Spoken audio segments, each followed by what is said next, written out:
እግዚኦ ማረኝ አምላኬ ለመነ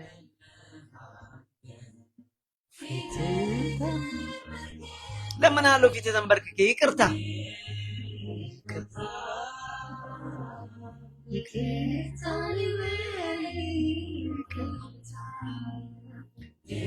ኤሎሄ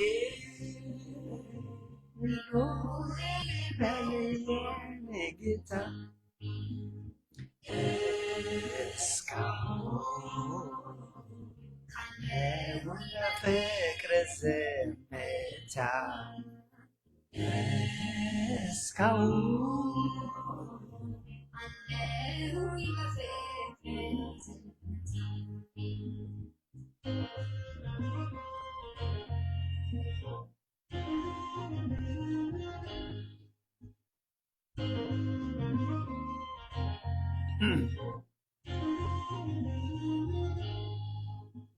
ስለ ክፉ ፈንታ ለልጅ በጎን አደረግ አጥብቄ ስሸሸኝ ፈለከኝ አድርገህ የማይበርደው ፍቅር አባቴ ዛሬም ይሞቀኛል። እንዲህ ያለ ወዳጅ አምላኬ ከወዴት ይገኛል? ኦ እግዚኦ ማረኝ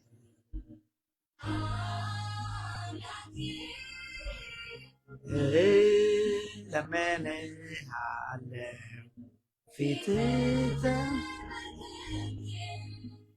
ኦ እግዚኦ ማረኝ አምላኬ እለምንሃለሁ ፊትህ ተንበርክኬ ይቅርታ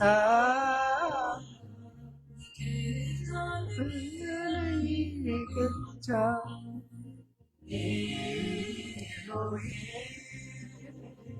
ኤሎሄ ልበልየኔ ጌታ እስካሁን ካለሁኝ በፍቅር ዝምታ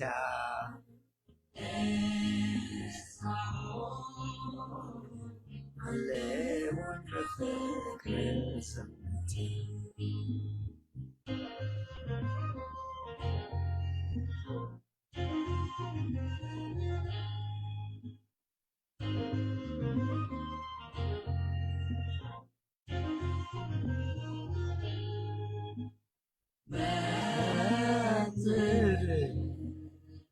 ፍቅር ነው ልብን የሚመታ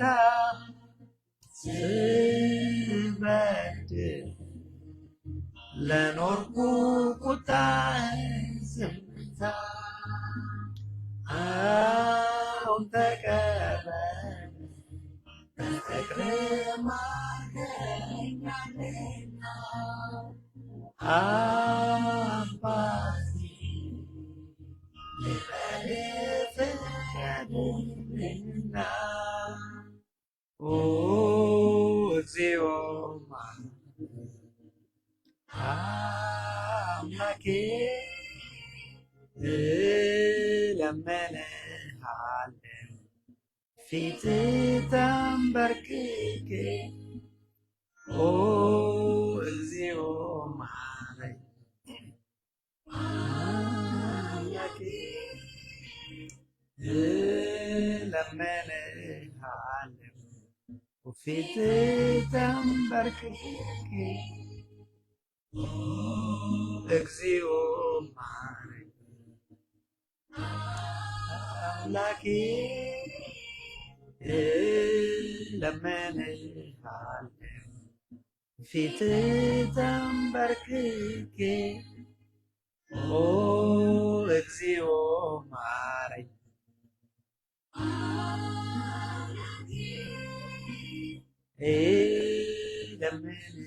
እለምንሃለሁ ፊት ተንበርክኬ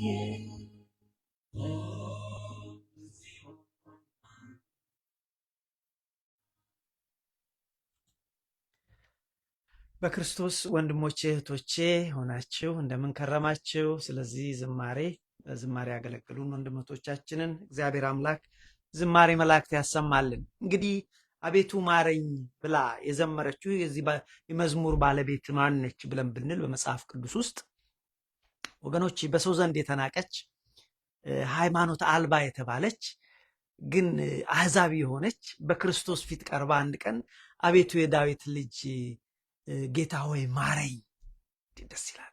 በሰዎች ዘንድ የተናቀች ሃይማኖት የላትም አህዛብ ነች የተባለች ሴትዮ ቀርባ ጌታ ሆይ ማረኝ።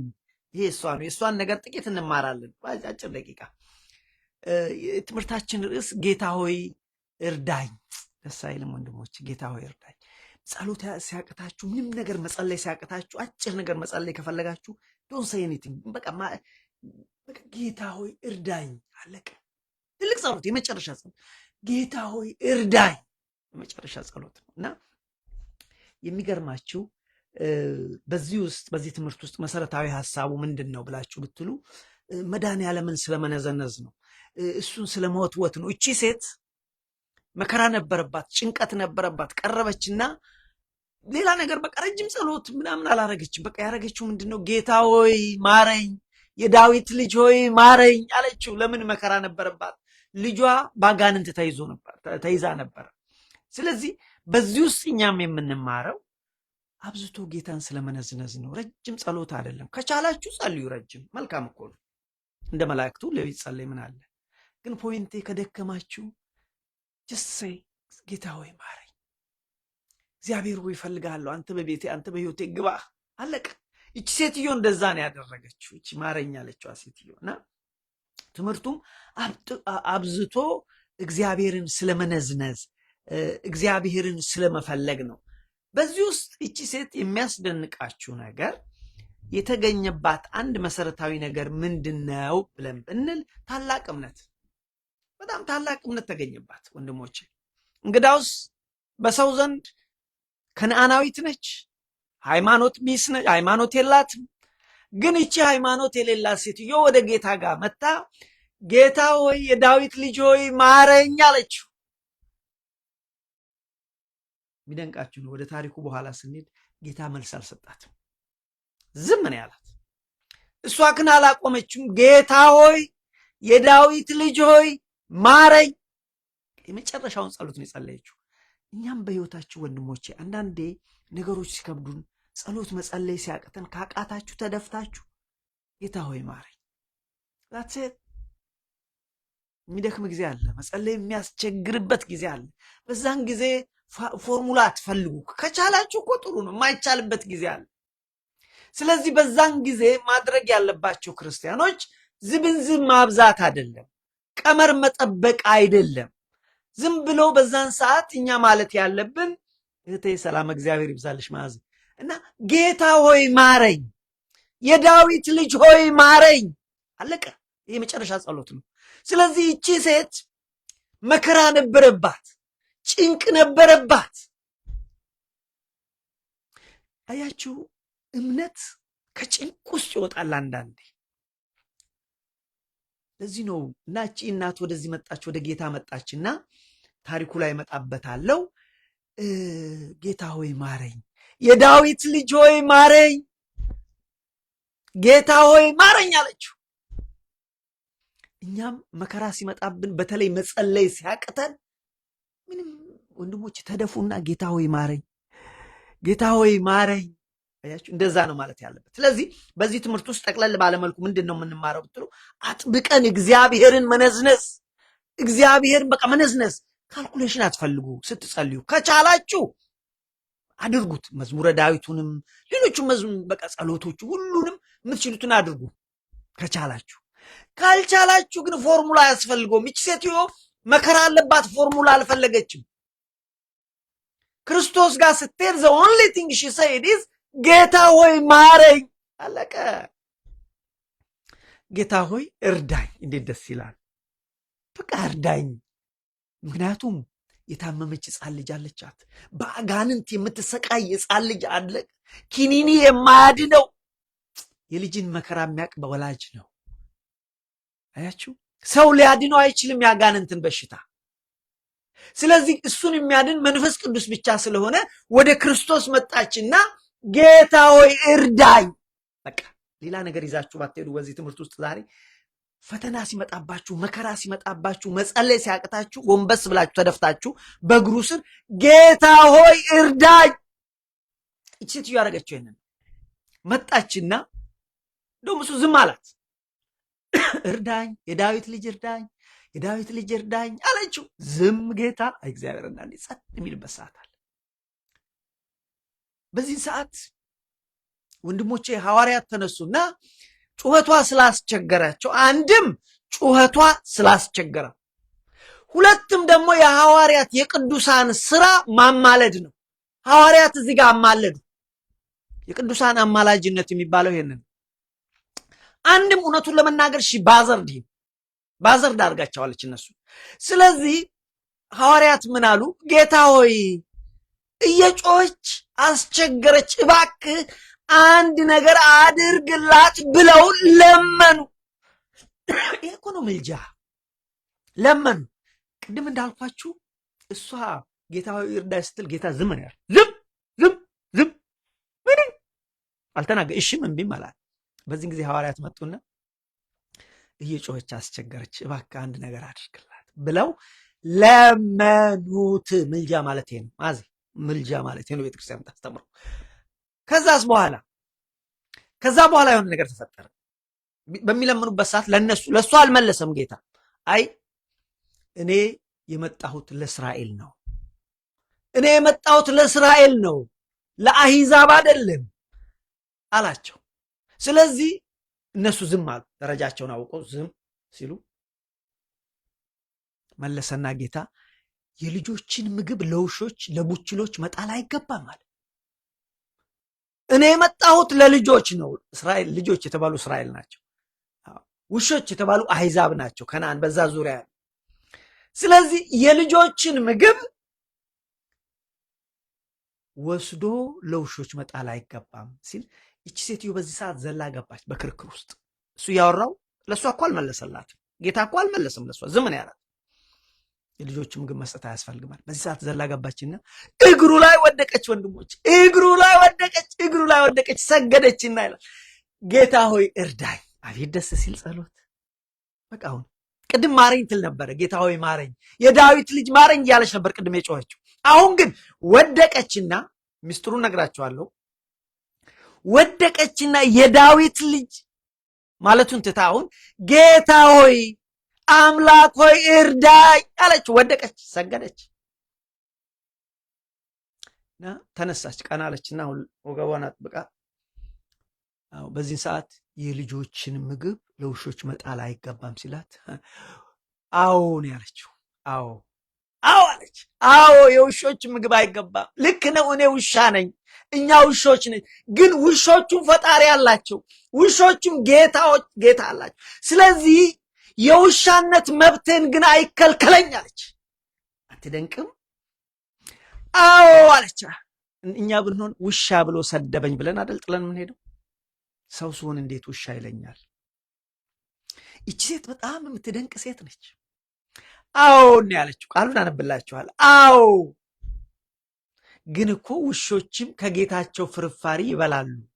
ስለዚህ የውሻነት መብቴን ግን እባክህ ስጠኝ አለችው። አያት። በዚህ ሰዓት መድኃኔዓለም ምን አለ?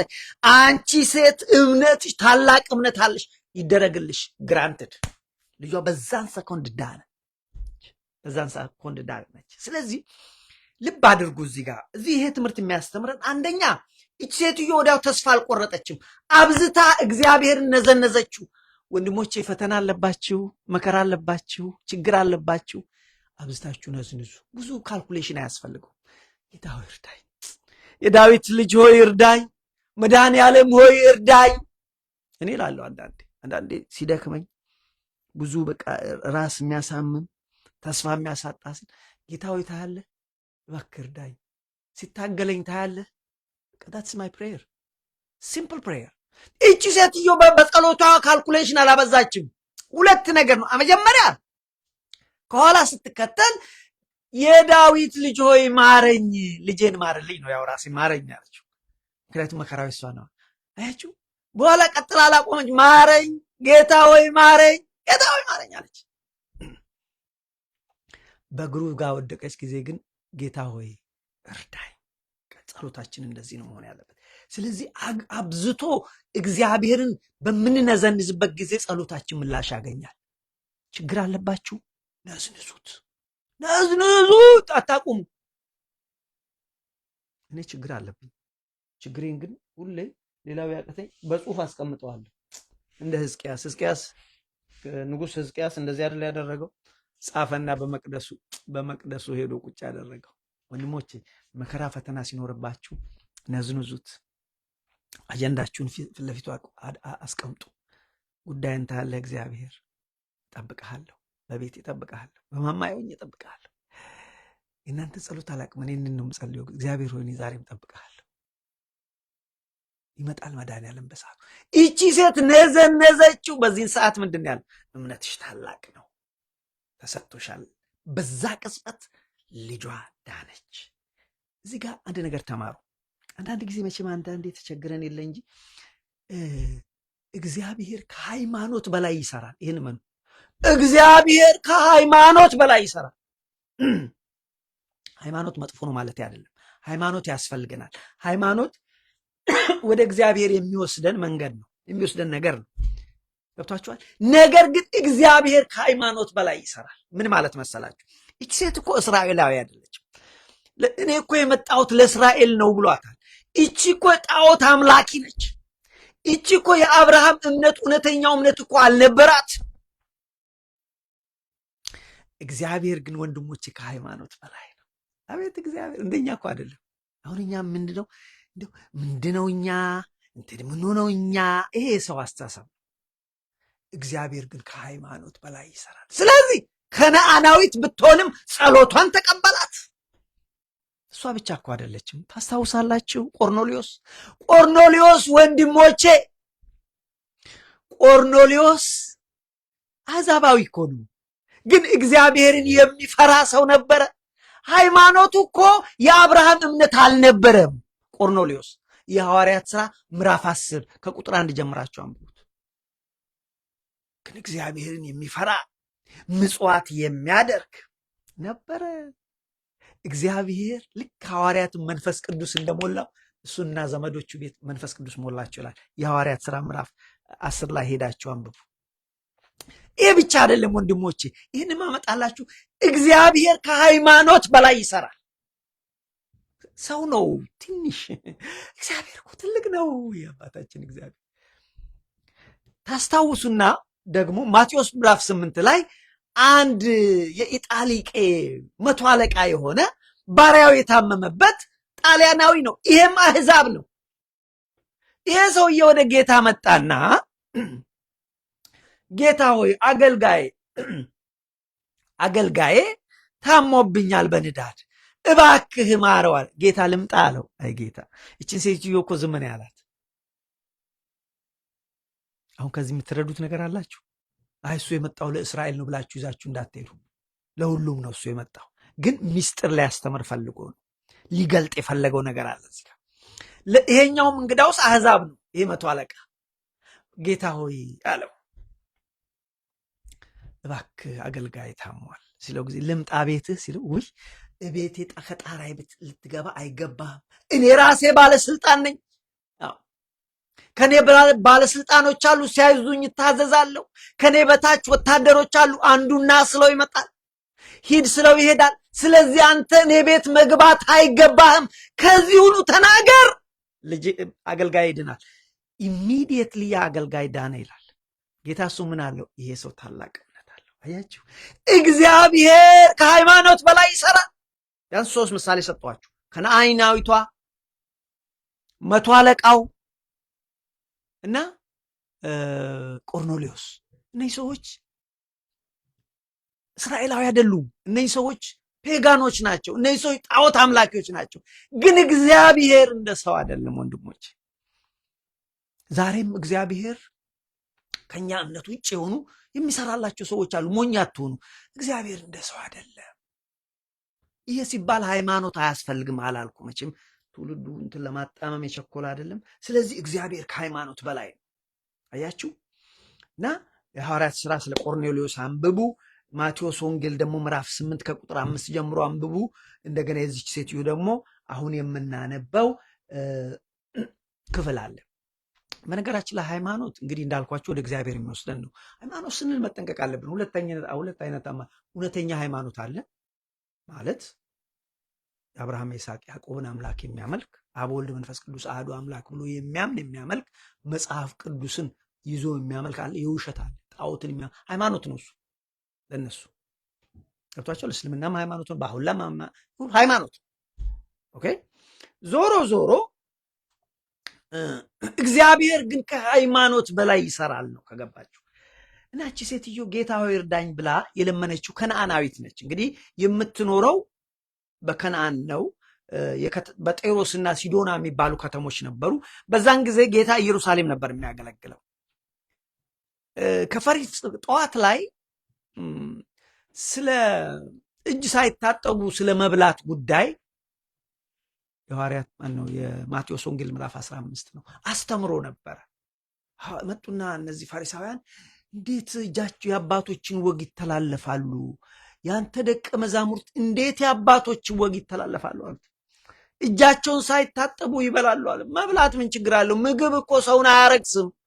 አዎ ምግብ ሰውን አያረክስም። እጅ ሳይታጠቡ መብላት አያረክስም።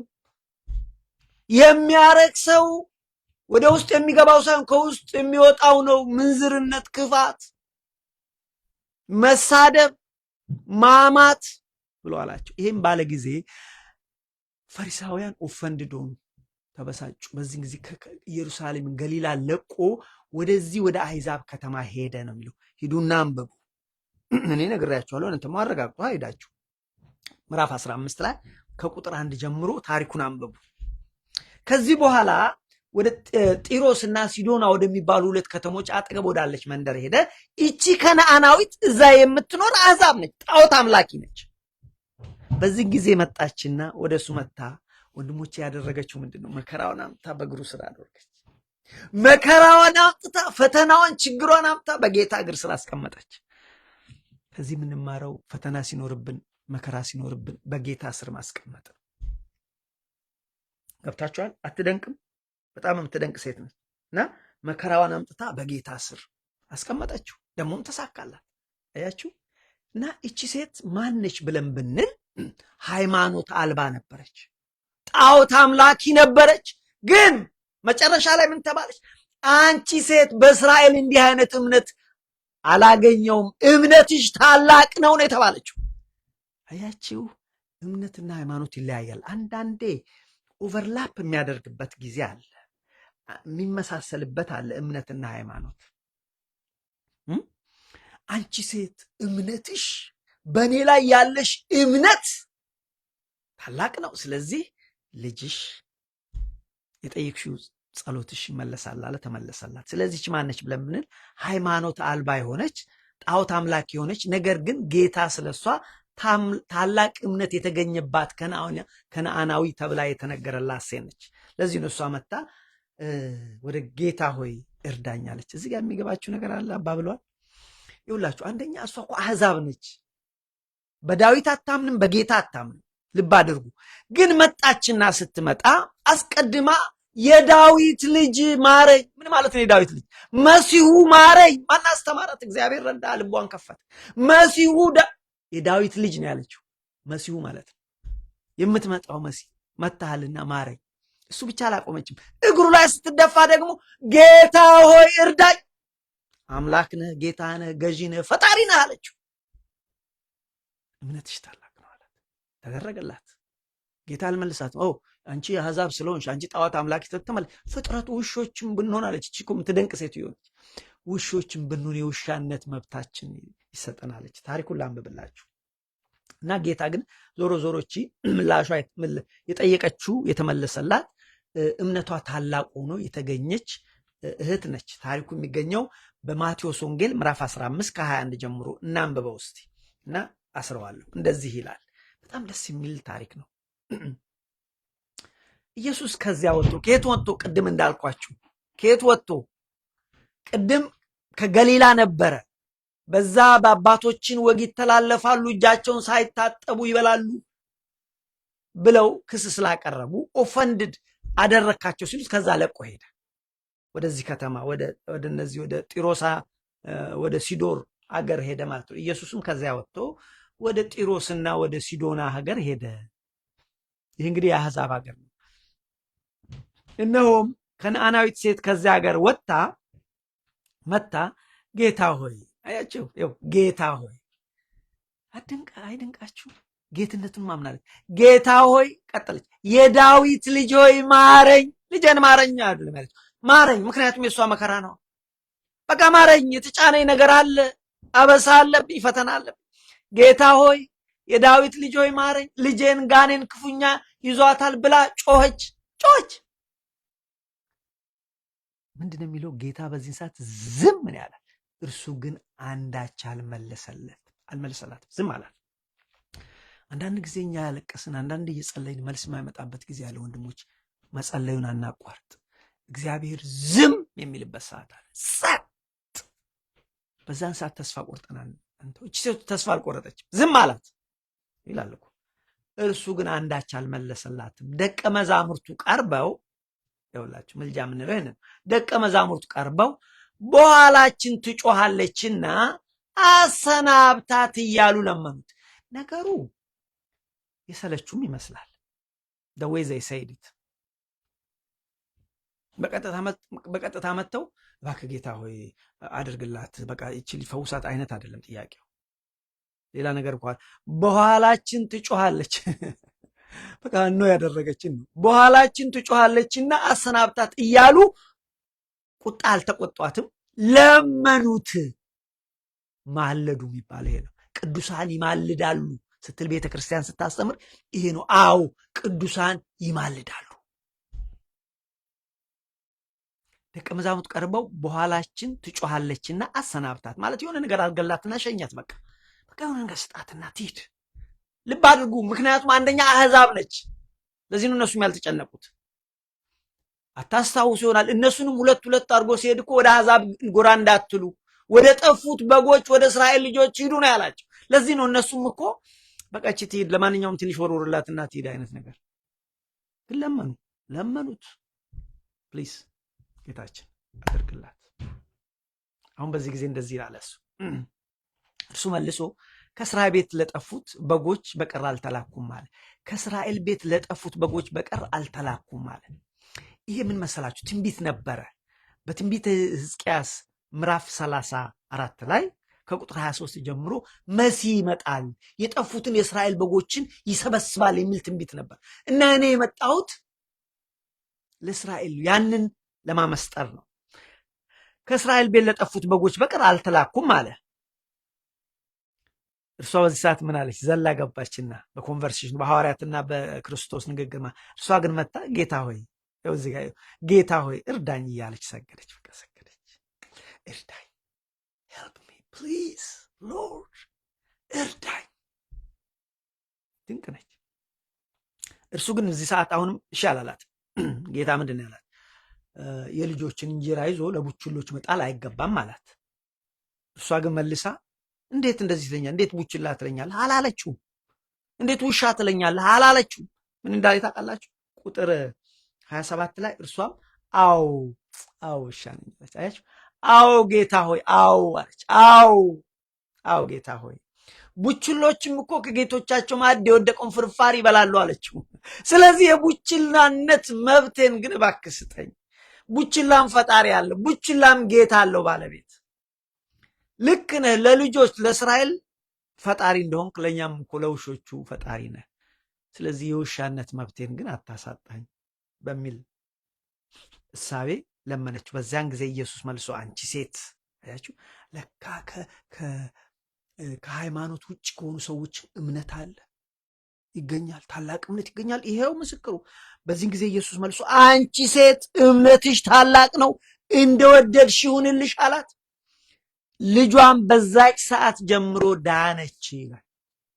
እንዳትሳሳቱ፣ ከኛ ሃይማኖት ውጭ ያላቸው ሰዎች ጸሎታቸው አይሰማም ድምዳሜ ላይ አትድረሱ። ኦኬ፣ ይሁን ቅድም 3 ሰው ነገርኳችሁ።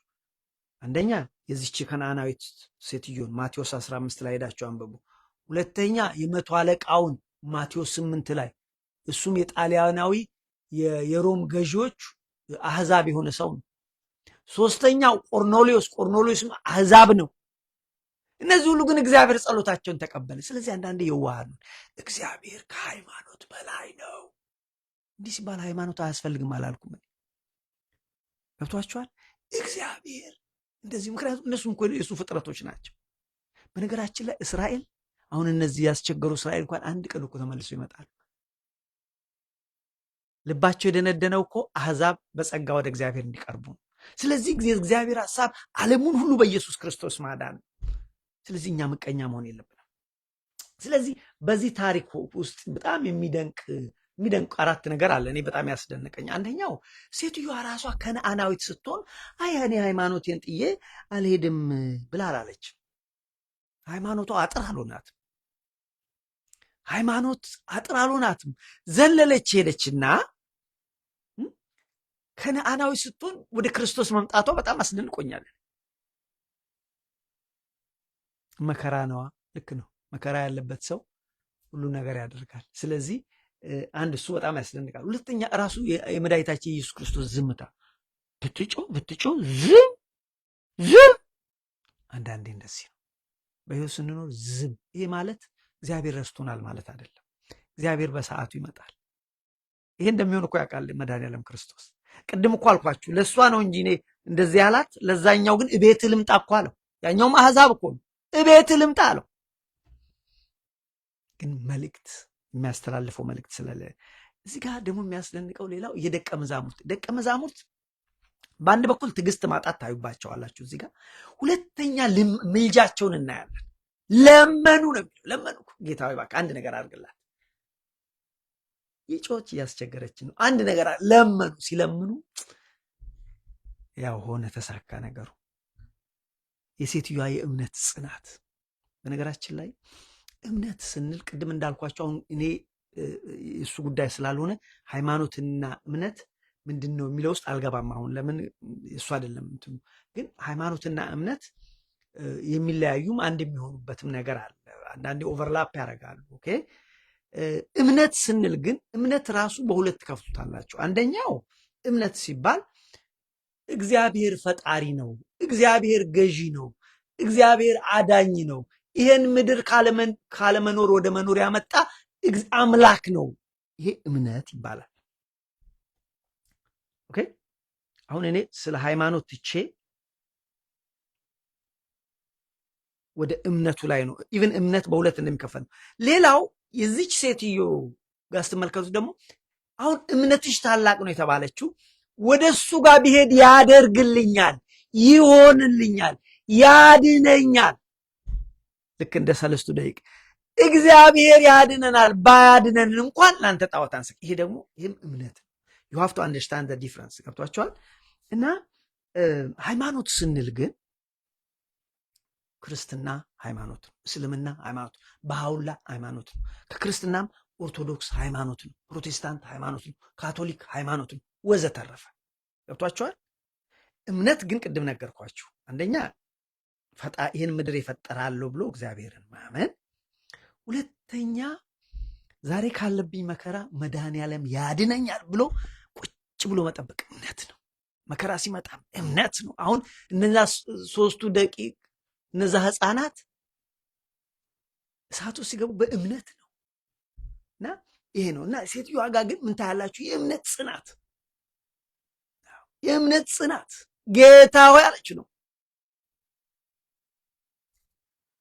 የሚያስደንቃችሁ ይሄ በጣም ሌላው የሚያስደንቀው ሴትዮዋ አቅሟን ያወቀች ሴት ነች። እንደኛ ዘመን አይደለች። አቅሟን ማወቅ ምን ማለት ነው? አንደኛ የራሷን ደረጃ አወቀች። አዎ እኛ ውሻ ነን አለች። ውሻ ነን ግን እባክህ እርዳን፣ ውሻ ብንሆን። ራስን ማወቅ፣ ትህትና፣ ዝቅ አለች። ሁለተኛ የእግዚአብሔርን ክብር አወቀች።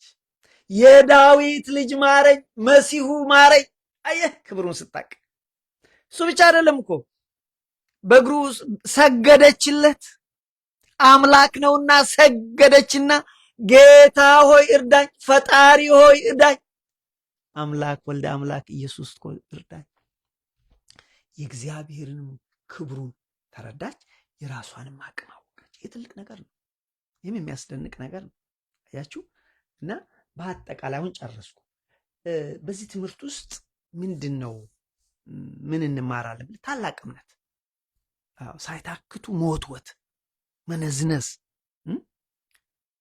ከእሷ የምንማረው። አልታከተችም። ሐዋርያት አኖይንግ እስኪሆኑ ድረስ አኖይድ ሆኑ በእሷ። በቃ ሺዝ ክራይንግ ማረኝ፣ የዳዊት ልጅ ማረኝ። ተከተለች፣ አላቆመችም። የምትደንቅ ነች። ሁለተኛን ከእሷ የምንማረው መከራዋን አምጥታ በኢየሱስ ክርስቶስ እግር ስር ሰገደችና ቁጭ አደረገችው። በቃ መከራችንን በጌታ ስር ቁጭ ማድረግ ትልቅ ነገር ነው። ቅድም ንጉሥ ሕዝቅያስንም ነግሬያቸው የለም ያ ሰናክሬስ ሲመጣበት ደብዳቤውን የጻፈበትን ደብዳቤ አመጣና ጌታ ሆይ ታያለህ ብሎ መቅደሱ ላይ ወስዶ አስቀምጠው። ይሄ ነው እምነት። ዱ ሰምቲንግ ጋድ። እግዚአብሔር አንድ ነገር አለ። ሌላው እዚህ ውስጥ የምንማረው መዳን ወይም የዘላለም ሕይወት መድኃኔዓለም ያመጣው ለሕዝብ ወይም ለእስራኤል ብቻ ሳይሆን ለአሕዛብ ጭምር ነው። አሕዛብ ማለት ከእስራኤል ውጭ ያለነው ሁላችንም። እስራኤል ዘነብስ ነው የምንባለው እንጂ በስጋ እኛ እስራኤላዊ አይደለንም። በስጋ አንዳንድ ሰዎች እስራኤል ነን ብለው ይላሉ። ግን እዚህ ጋር ፕራዮሪቲ ጉዳይ ነው የምታዩት። ለምንድን ነው ጌታ እንደዛ ያለው ብለን ብንል መጀመሪያ ፕራዮሪቲው ለእስራኤል ነው የመጣሁት ብሎ ሲል አንድም የእሱ አገልግሎት ኢየሩሳሌምና አካባቢው ነበረ መጀመሪያ ላይ። ከዛ በኋላ ግን እነ ቅዱስ ጳውሎስ እንደምታውቁት ከኢየሩሳሌም እስከ ስፓኝ ድረስ ሄደው የሰበኩ ናቸው። አሕዛቡን አገር ሁሉ ዓለሙን። ራሱ ክርስቶስ እኮ ዛሬ በእርገት ላይ ከተነበበው አይታችሁ ከሆነ ምንድን ነው የሚለው? ሂዱ መጀመሪያ ጠብቁ፣ መንፈስ ቅዱስን እስክትቀበሉ በኢየሩሳሌም ቆዩ አለ። ከዛም በኋላ ግን ሂዱ አላቸው። ከየት? ከኢየሩሳሌም ይሁዳም ሰማርያም እስከ ዓለም ዳርቻ ነው ያለው። ስለዚህ ክርስቶስ የመጣው ለሁሉም ነው፣ ለሕዝብም ለአሕዛብም ነው። እና ይህንን አጠቅለል ባለ ተማር። ግን ኦቨርኦል ዝርዝር ስንመለከት ግን ተስፋ ሳንቆርጥ መጸለይ። በነገራችን ላይ በቃ ጌታ ሆይ እርዳኝ። እኛ ጸሎት ሁልጊዜ ጌታ ሆይ እርዳኝ። ደግሞ ደረጃችንን ማወቅ፣ እኛ ማን እንደሆነ እሱ ማን እንደሆነ፣ ለእግዚአብሔር የሚገባውን ክብር መስጠት፣ ለሰውም የሚገባው ገብቷችኋል? አዎ። እና ልክ ሴት አሁን ቅድም እንዳልኳችሁ የእሱን ክብር የራሷንም ደረጃ አወቀች። አንድ ነገር ላንሳና እስቲ እዚህ ጋር ላቁም። ከዚህ አሁን ሴትዮዋ ታላቅ እምነት አለሽ ነው የተባለችው። ታላቅ እምነት እንዴት ነው እኛ ሊኖረን የሚችለው? እንዴት ታላቅ እምነት የሚገኘው እንዴት መሰላችሁ ወንድሞች? አንደኛው የእግዚአብሔርን ባህሪ መረዳት።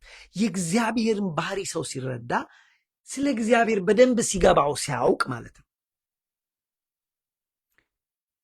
እግዚአብሔርን ደስ የሚያሰኘውን የእግዚአብሔርን ባህሪ ሰው ሲረዳ ስለ እግዚአብሔር በደንብ ሲገባው ከዚህ ውስጥ እምነት ይወጣል። ባህሪውን ስናቅ አምላኬም አይተወኝም። ልክ አንድ ሕፃን ልጅ አባቷ እዚህ ጋር ቁጭ ብዬ እመጣለሁ የትም እንዳትሄጂ ብሎ ካለ አባቷን ታውቀዋለች፣ ጠብቃለች። አባቴ ብሏል፣ ይመጣል። እውነተኛ አባት ሁሌ ይመጣል። እምነት ይመጣል። ስለዚህ የእግዚአብሔርን ከማወቅ እግዚአብሔርን ባህሪ ከማወቅ ከሱ ውስጥ ይመጣል። ሌላው እምነት የሚመጣው ከመተዋወቅ ነው። በጣም ከማወቅ ነው። ባህሪውም ከማወቅ ከመተዋወቅ ነው። በምሳሌ ላስረዳችሁ እንዲገባችሁ። አሁን እኔ በር አያችኋል፣ ኳኳ አርጋ ባለቤት የመታ ስጢፋኖስ 3,000 ብር 4,000 ብር ጻፍ አድርግ የለም 4,000 ቶሎ ቼክ ስትለኝ 4,000 ለምን? በኋላ እነግርሃለሁ 4,000 ብር ብትለኝ እውነቱን ለመናገር ጥያቄ ሳላነሳ 4,000 ብር ጽፌ እሰጣታለሁ። ምክንያቱም አውቃታለሁ። ስማ የ31 ዓመት እህቴ፣ ሚስቴ፣ ባለቤቴ፣ ጓደኛ ሁለመናዬ ነች። ስለዚህ ምንም ሳልጠራጠር እሰጣታለሁ። ምንም ምክንያቱ አይኖ ሄር በጣም አውቃታለሁ። 4,000 ብር ትፈልግ ለእኛው ለቤተሰብ እንደሆነ ይገባኛል። ነገር ግን አንድ ነገር ልንገራችሁ።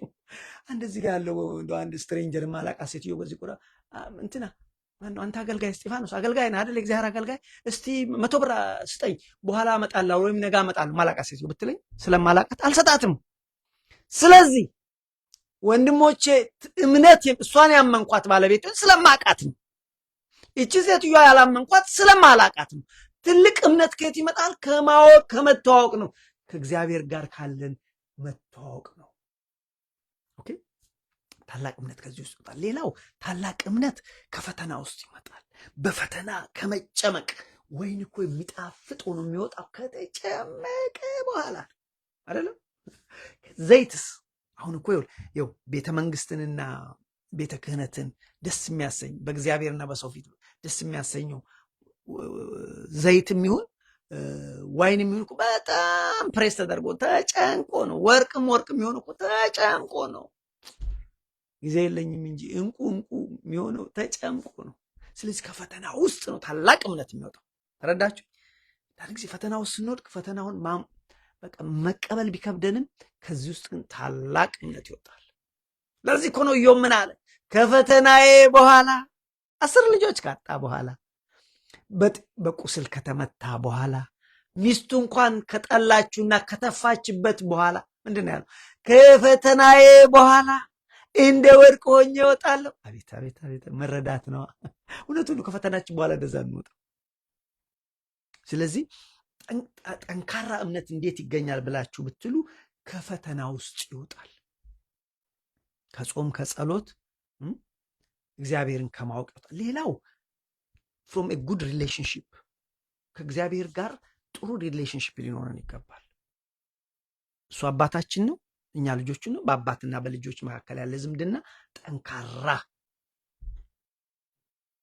ከዛ ውስጥ ታላቅ እምነት ይወጣል። ሌላው የተማርነውን በእግዚአብሔር ቃል የተማርነውን ስንኖርበት ልንኖር ስንወድቅ ስነሳ ከዚህ ውስጥ ይወጣል እና በአጠቃላይ ይሄን የተማርነው በተለይ በእምነት ጠንካራ የሆኑ ሰዎች ከሃይማኖት ውጭም አንዳንዴ እንደሚታዩ እዚህ ጋር አይተናል። በሃይማኖት ውስጥ ያሉ ደግሞ በጣም ትልልቅ ሰዎች የታዩ አሉ። እንደነ ጢሞቴዎስ አይነት ከቤተ ክርስቲያን እነ ተሰሎንቄ ቤተ ክርስቲያን ጠንካራ ተብለዋል። አሁን ምን እናድርግ? ምን ተማርን? ምን እናድርግ? አንደኛ የተማርነው ጌታ ሆይ የዳዊቱ ልጅ ሆይ ማረኝ፣ ጌታ ሆይ እርዳኝ። ምንም ፈተና ሲኖርብን ወንድሞች፣ በተለይ መጸለይ ሲያቅታችሁ ተደፍታችሁ ጌታ ሆይ እርዳኝ፣ በቃ that's enough። ሴትዮዋ እኮ ካልኩሌሽን የበዛ ብዙ ጸሎት እኮ መዝሙረ ዳዊትን አምጡ ወይ እንትንን አላለችም። እሱ መጥፎ ነው እያልኩ አይደለም፣ እሱንም እናድርገው ከቻላችሁ። አንዳንዴ ግን መጸለይ የማንችልበት ሰዓት ተደፍተን ጌታ ሆይ እርዳኝ። ይህንን የተማርነው። ሁለተኛ ከእሷ የተማርነው መከራችንን ፈተናችንን አምጥተን በእሱ እግር ስር ማድረግ፣ አብዝቶ ሳይታክቱ ተስፋ ሳይቆርጡ መለመን። መጽሐፍ ቅዱስ ላይ አንድ ክፉ ዳኛ አለ፣ ታስታውሳላችሁ። አንዲት ሴት እንዲፈርድላት ሰው የማይፈራ እሱ ሰው የማይፈራ እግዚአብሔርን የማይፈራ ነበር። ግን ሴትዮዋ ስትዘበዝቦች ሴትዮዋ ሰለቸችኝ፣ በቃ ስለ እውነቷ ሳይሆን ግን ስለ አሰለችኝ ብሎ ፈረደላት ይላል። ጌታ ነው ያለው። ስለዚህ ሳንሰለች ስለ መጸለይ ነው። ሌላ ቦታም ደግሞ አንድ ወዳጁ ሌሊት የመጣበትን ሰው እያስታወሳችሁት፣ እንግዳ መጣብኛል። ሌሊት ተነስቶ ሄደ፣ በራ እንኳን እና ጓደኛው ተኝቷል። ልጆቼን አቅፌ ተኝቻለሁ፣ እኩለ ሌሊት ነው። ስለዚህ ተነስቼ አሁን ብነሳ ልጆቼ ይነሱብኛል አይለውም። ግን አብዝቶ ስለ ወዳጅነቱ ባይሰጠው ሌሊትም ብሎ ስለጨቀጨቀው ተነስቶ 3ቱን እንጀራ ይሰጠዋል። ስለዚህ ሳንታክት አብዝተን መጸለይ ከዚህ ሴትዮ ጸንቶ ምላሽ ክናገኝ ወደ እግዚአብሔር ማልቀስ ነው። ደስ የሚል አንድ ነገር ልንገራችሁና ልለያችሁ። ደስ የሚለው ለእኔና ለእናንተ ዛሬም የተሻለ ቀን ነው። ዛሬም የተሻለ ቀን ነው። ነገ መልካም ቀን ከፊታችን አለ። መልካም ቀን ከፊታችን አለ ወንድሞች። ለዚህ ነው በጉጉት የምንጠብቀው። አሁን ዘመኑ የሚያስጨንቅ ነው አይደል? በሚያስጨንቅ ዘመን ውስጥ ሐሳባችን ጭንቀቱ ላይ አናድርገው፣ ይልቅ ግን ሐሳባችንን ተስፋችን ላይ እናደርገው። ተስፋችን ነው አባታችን ይመጣል። ለዚህ ነው ዛሬ ቤተ ክርስቲያን ቅድም ስነግራችሁ የምታስተምረው እርገቱን እናንተ የገሊላ ሰዎች አሁን እንደሄደ እንዳያችሁት ይሄ ኢየሱስ አሁን እንደሄደ እንዳያችሁ ተመልሶ ይመጣል። አባባ ይመጣል። ደስ የሚል ቀን አለ ከፊታችን፣ ደስ የሚል ቀን አለ። ያስተማረን የመከረን የአባቶቻችን አምላክ እግዚአብሔር ስሙ የተመሰገነ ይሁን። ሰላም እግዚአብሔር ይብዛላችሁ። ሰላም ሁኑ። አሜን።